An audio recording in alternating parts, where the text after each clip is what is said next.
एक प्लांट और एक ह्यूमन को देखिए, ठीक है? ये एक प्लांट है और ये एक ह्यूमन है। अब इन दोनों को आप ज़रा ध्यान से देखिए, बिल्कुल डिफरेंट लगते हैं कि नहीं लगते हैं? एक जो प्लांट है, ये ज़मीन पे ग्रो करता है और दूसरा जो है ये चलता है, फिरता है, सारी चीज़ें करता है। लेकिन एक इंटरेस्टिंग क्वेश्चन यहाँ पे ये बनता है स्टूडेंट्स, क्या इन दोनों के बॉडी के अंदर की जो बेसिक यूनिट है, मतलब ये ह्यूमन के अंदर और इस प्लांट के बॉडी के अंदर का जो बेसिक यूनिट है, वो भी कंप्लीटली डिफरेंट होती है कि नहीं होती है? अब इसका आंसर बिल्कुल होगा कि नो, ठीक है? इन दोनों के बॉडी के अंदर का जो बेसिक यूनिट है, वो अलग नहीं होता है। बेसिक यूनिट क्या है? सेल है, क्योंकि ह्यूमन लिविंग है, प्लांट भी लिविंग है और लिविंग ऑर्गेनिजम्स की जो सबसे बेसिक यूनिट है वो है सेल। तो इसमें भी सेल है ह्यूमन के अंदर और प्लांट के अंदर भी सेल है।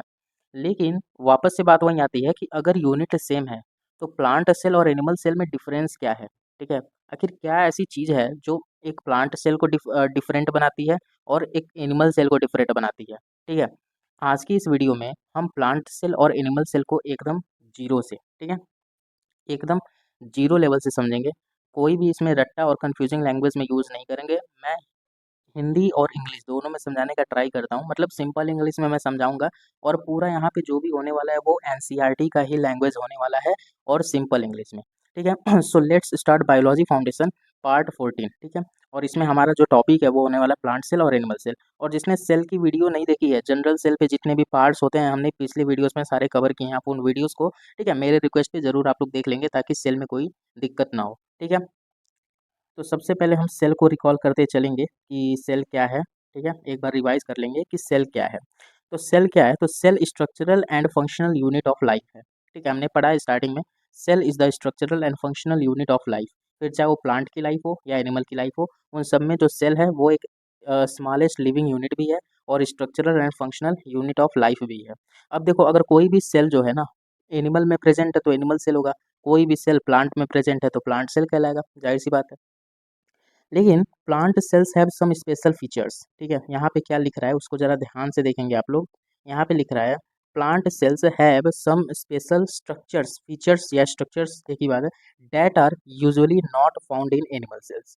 प्लांट सेल के अंदर एक स्पेशल फीचर्स होता है जो एनिमल सेल के अंदर नहीं होता है, ठीक है? और यही रीज़न है कि प्लांट सेल एनिमल सेल से डिफरेंट है, ठीक है? तो ये था भाई, स्टार्ट करने से पहले क्विक रिकॉल जो हमारा सेल का हो गया कि सेल क्या है, एक structural and functional unit of life है और जो सेल है वो एक स्मॉलेस्ट लिविंग यूनिट भी है लिविंग ऑर्गेनिज्म से अंदर, ठीक है? अब हम शुरू करते हैं प्लांट सेल और एनिमल सेल को अच्छे से। तो हम सबसे पहले प्लांट सेल को डिस्कस करेंगे, देन हम एनिमल सेल पे डिस्कस करेंगे, ओके? सो हमारा जो फर्स्ट टॉपिक होगा ये होगा plant cell, then animal cell, ठीक है? अगर हम प्लांट सेल को समझ लेते हैं ना तो एनिमल सेल को समझने का ज़रूरत उतना नहीं पड़ेगा, क्योंकि एनिमल सेल जस्ट उसका अपोजिट काम ही करेगा, ठीक है? तो हमारा जो मेन चीज़ है प्लांट सेल, अभी हमने ऊपर पढ़ा कि कुछ प्लांट सेल में स्ट्रक्चर्स होते हैं जो प्लांट सेल को एनिमल सेल से अलग बनाते हैं। तो वो क्या स्ट्रक्चर्स हैं? तो स्ट्रक्चर्स की बात करें तो यहाँ पे सारे स्ट्रक्चर्स लिख दिए गए हैं। क्या है भाई? सेल वॉल है, सेल मेम्ब्रेन है, cytoplasm, nucleus, chloroplast, large central vacuole. अब हमें ये देखना है कि कौन प्लांट सेल में प्रेजेंट है, कौन प्लांट सेल में प्रेजेंट नहीं है, ठीक है? तो भाई देखो, सेल वॉल प्लांट सेल में प्रेजेंट है, एनिमल सेल में प्रेजेंट नहीं है। लेकिन सबसे पहले ये जो सारी चीज़ें हैं ना, ये सारे प्लांट सेल में प्रेजेंट होंगे, ठीक है? ये जो सारी चीज़ें हैं ये प्लांट सेल में होंगे। बात आती है एनिमल सेल में क्या क्या प्रेजेंट होगा, क्या क्या प्रेजेंट नहीं होगा। सेल वॉल जो है एनिमल सेल में प्रेजेंट नहीं होगा, सेल मेम्ब्रेन एनिमल सेल में प्रेजेंट होगा, साइटोप्लाज्म भी एनिमल सेल में प्रेजेंट होगा, न्यूक्लियस भी एनिमल सेल में प्रेजेंट होगा, क्लोरोप्लास्ट और लार्ज सेंट्रल वैक्यूल ये दोनों एनिमल सेल में प्रेजेंट नहीं होंगे, ठीक है? क्लियर हुआ? तो ये चीज़ बेसिक टेबल था कि आप लोग इसको देख लेंगे कि क्या किस में प्रेजेंट है, क्या किस में प्रेजेंट नहीं है। ये सारी चीज़ जो आपको दिख रहा है ना, ये जो सारी चीज़ें आपको दिख रही हैं, ये उसमें तो प्रेजेंट होगा ही होगा, ठीक है? प्लांट सेल में प्रेजेंट होगा ही होगा। वेट, क्या हो गया इसको? तो ये जो सारी चीज़ें हैं, ये सारी चीज़ें प्लांट सेल में प्रेजेंट होंगी। लेकिन एनिमल सेल में क्या प्रेजेंट नहीं होगा? सेल वॉल प्रेजेंट नहीं होगा, क्लोरोप्लास्ट प्रेजेंट नहीं होगा, लार्ज सेंट्रल वैक्यूल भी प्रेजेंट नहीं होगा, ठीक है? अब यही सारी चीज़ें हैं जो प्लांट सेल को एनिमल सेल से डिफरेंट बनाती हैं। अब हमारा ये टॉपिक यहाँ पे आ गया प्लांट सेल। तो आपके सामने ये जो फिगर दिख रहा है ना, डायग्राम दिख रहा है, ये है एक plant cell, general plant cell है, ठीक है? अब इसमें देख लो सारे स्ट्रक्चर्स को हम कवर कर लेते हैं। अब देखो, जैसे यहाँ पे जो आपको नाम दिख रहे हैं ना, आपको जैसे ये छोटे छोटे जो नाम दिख रहे हैं, जैसे माइटोकॉन्ड्रिया हो गया, ठीक है, राइबोसोम हो गया, न्यूक्लियस हो गया, न्यूक्लियोलस हो गया, एंडोप्लाज्मिक रेटिकुलम हो गया, गोल्जी एपेरेटस हो गया, लार्ज सेंट्रल वैक्यूल हो गया, साइटोप्लाज्म हो गया या सेल मेम्ब्रेन हो गया। हम इस चीज़ को ना जब मैं सेल के सारे पार्ट्स का एक-एक वीडियो अपलोड किया हूँ, तो उसमें हम एक-एक पार्ट्स को ये डिस्कस किए हैं, ठीक है? तो ये चीज़ आपको इस वीडियो में समझने की बिल्कुल ज़रूरत नहीं है, हम ऊपर-ऊपर से देख लेंगे सबका काम क्या है अगर टाइम मिलता है तो। फिलहाल मैं वीडियो को लंबा नहीं करना चाहता हूँ एंड आपको ये सारे पार्ट्स जो हैं पिछले क्लासेस वाले वीडियोज़ में आपको मिल जाएँगे, वो पिछले पार्ट्स वाले सारे वीडियोज़ आप देख लीजिए।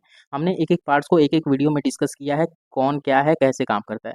फिलहाल हम क्या बात करने वाले हैं, जो हमें नया चीज़ पता चला है कि प्लांट सेल एनिमल सेल से डिफरेंट कैसे है, तो वो है क्लोरोप्लास्ट की वजह से, सेल वॉल की वजह से एंड लार्ज सेंट्रल वैक्यूल की वजह से। बाकी ये जो जितने नाम देख रहे हो ना, ये एनिमल सेल में भी पाए जाते हैं, ठीक है? तो मैंने जनरल सेल का वीडियो मैंने डाला है, सारे पार्ट्स को मैंने डिस्कस किया है, ठीक है? तो आप वो वीडियोज़ ज़रूर देख लीजिए, प्रीवियस के सारे वीडियोज़ देख लीजिए।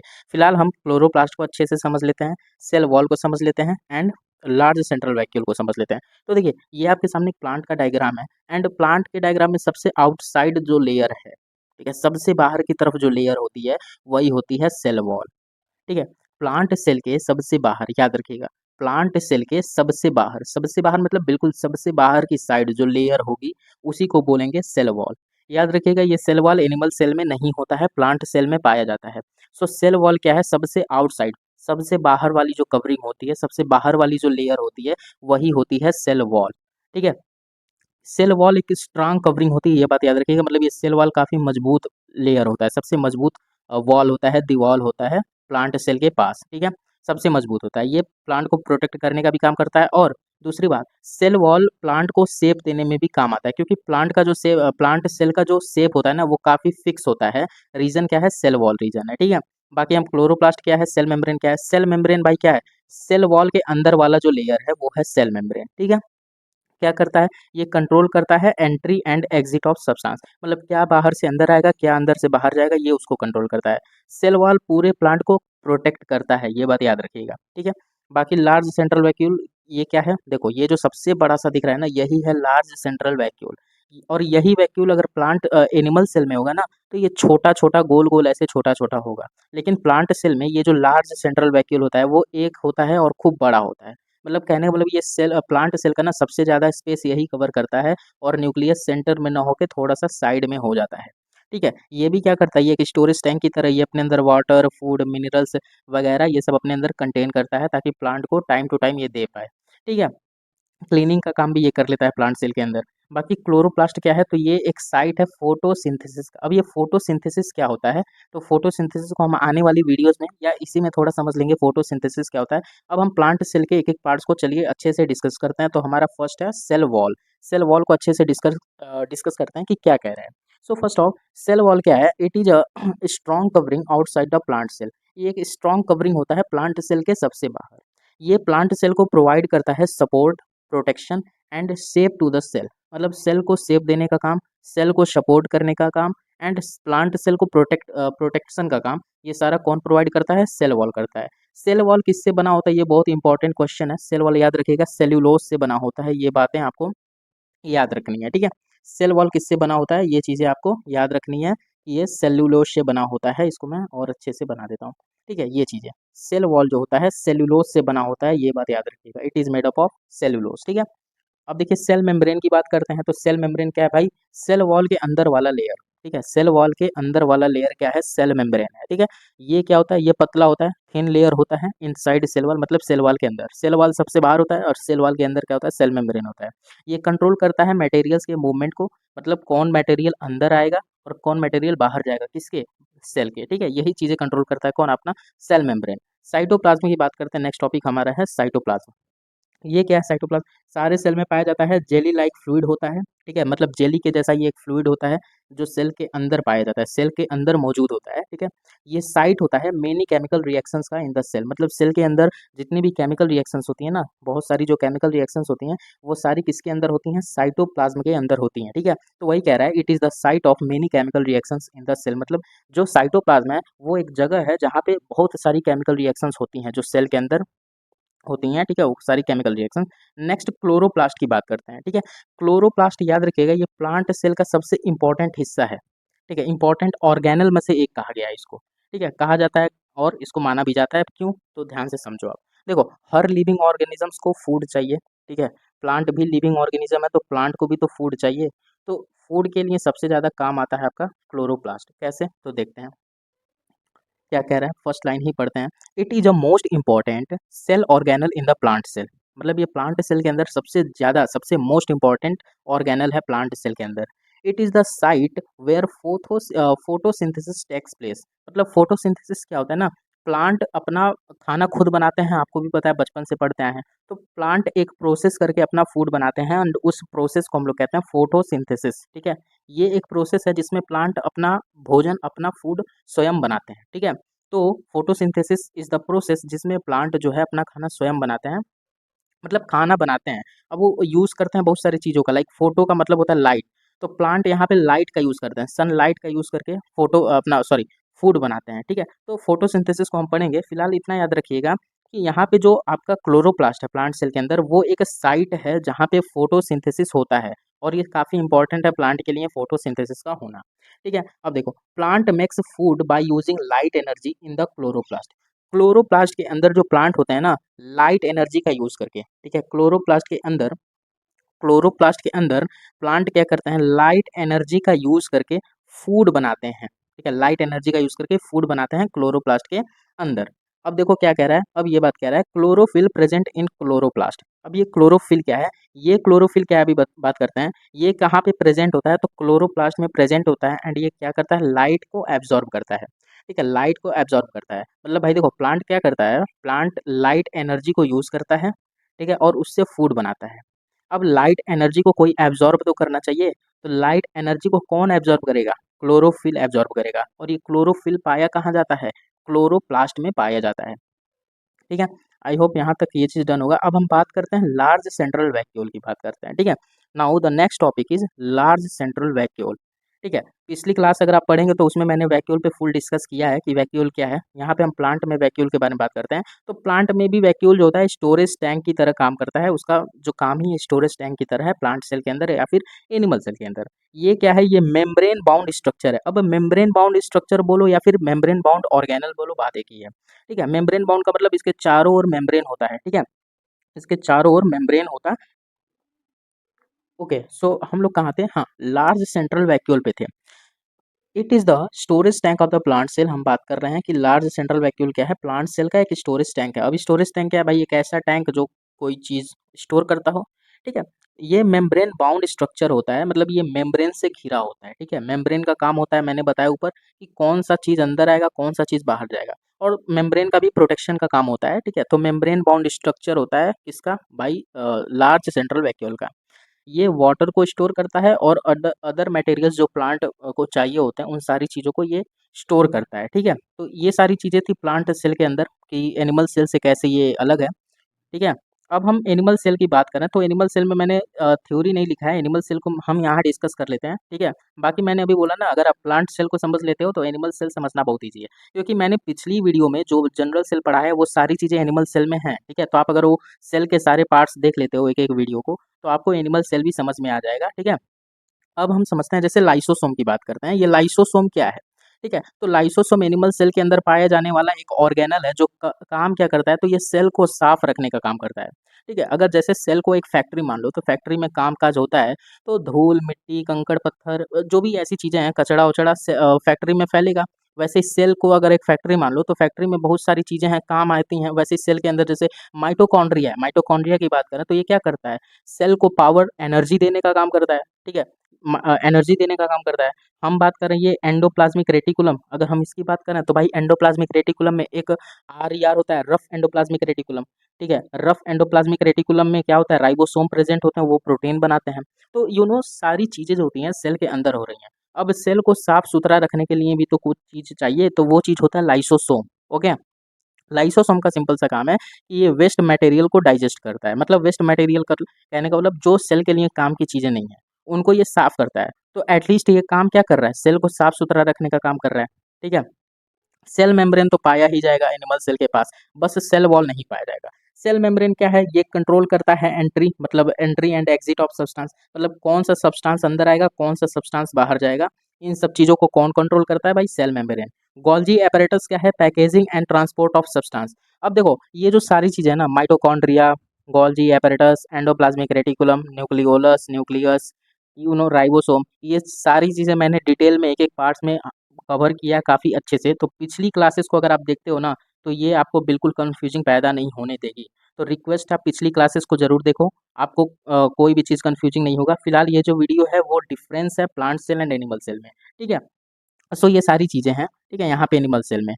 अब देखो मेन चीज़ है, ये क्या है, अब यहाँ पे बात कर लेते हैं थोड़ा-सा कि प्लांट सेल और एनिमल सेल में अगर मेजर डिफरेंस आपको क्लेरिफ़ाई करना है ना कि कैसे अलग है, तो याद रखिएगा प्लांट सेल के पास सेल वॉल होगा, क्लोरोप्लास्ट भी होगा एंड एक वैक्यूल होगा, वो भी खूब बड़ा-सा होगा, ठीक है?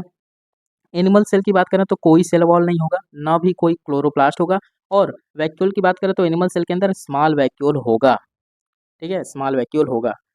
और दूसरी बात, ये जो चीज़ें हैं, cell membrane, cytoplasm, nucleus, mitochondria, ribosome, endoplasmic reticulum जिसे शॉर्ट में ईआर से लिखते हैं और गोल्गी एपरेटस, ये प्लांट सेल और एनिमल सेल दोनों में ही पाए जाएँगे। प्लांट सेल और एनिमल सेल ये सब दोनों सेल में प्रेज़ेंट होंगे, ठीक है? एक चीज़ और बात करते हैं, यहाँ पे मैंने अभी बात किया लाइसोसोम की, ठीक है? यहाँ पे मैंने बात किया लाइसोसोम। लाइसोसोम का काम है प्लांट को सॉरी सेल को कंप्लीटली मतलब क्लीन रखना, साफ-सुथरा रखना, ठीक है? लेकिन यहाँ जब हम प्लांट सेल की बात करते हैं, तो यहाँ पे जो है लाइसोसोम नहीं दिखाया गया है, ठीक है? अगर आप ध्यान से देखो तो क्लोरोप्लास्ट है, mitochondria, ribosome, nucleus, nucleolus, endoplasmic reticulum, Golgi apparatus, large central vacuole है, साइटोप्लाज्म है, सेल मेम्ब्रेन है, सेल वॉल है। लाइसोसोम प्लांट सेल में नहीं दिख रहा है। तो क्या लाइसोसोम प्लांट सेल में नहीं होता है? देखो, प्लांट सेल में ना लाइसोसोम का मिलना रेयरली है, ठीक है? ये बात याद रखिएगा, प्लांट सेल में लाइसोसोम का मिलना काफ़ी रेयर चांस है। मैं बताता हूँ ऐसा क्यों? क्योंकि प्लांट सेल में देखो ये जो वैक्यूल है काफ़ी बड़ा है और यही वैक्यूल ना थोड़ा-सा काम कर देता है लाइसोसोम वाला, ठीक है? जैसे एनिमल सेल में लाइसोसोम का काम क्या है? एनिमल सेल को साफ-सुथरा रखना। प्लांट सेल में जो है वैक्यूल का काम क्या है? स्टोर करना वाटर को और सारे सब्सटेंस को। दूसरी बात, ये जो वैक्यूल है ना, ये थोड़ा-सा काम अपना लाइसोसोम की तरह भी कर देता है। इसी नाते प्लांट में रेयरली है कि लाइसोसोम मिले क्योंकि लाइसोसोम का जो फंक्शन है, वो वैक्यूल ही निभा लेता है प्लांट सेल के अंदर, ठीक है? यहाँ तक किसी को दिक्कत नहीं है। तो भाई ये सारी चीज़ें मैंने डिस्कस कर दी भाई प्लांट सेल में सेल वॉल, क्लोरोप्लास्ट और लार्ज वैक्यूल पाया जाएगा। एनिमल सेल में कोई भी सेल वॉल नहीं पाया जाएगा, कोई क्लोरोप्लास्ट नहीं होगा, स्मॉल वैक्यूल नहीं होगा, ठीक है? और बाकी जो ये सारे पार्ट्स हैं ये तो सब में पाए जाएँगे, चाहे वो प्लांट सेल हो, चाहे वो एनिमल सेल हो, ठीक है? यहाँ पे अब ये थोड़ी छोटी-सी बात आपको ध्यान देनी है कि इसमें ये बातें क्या कह रही हैं।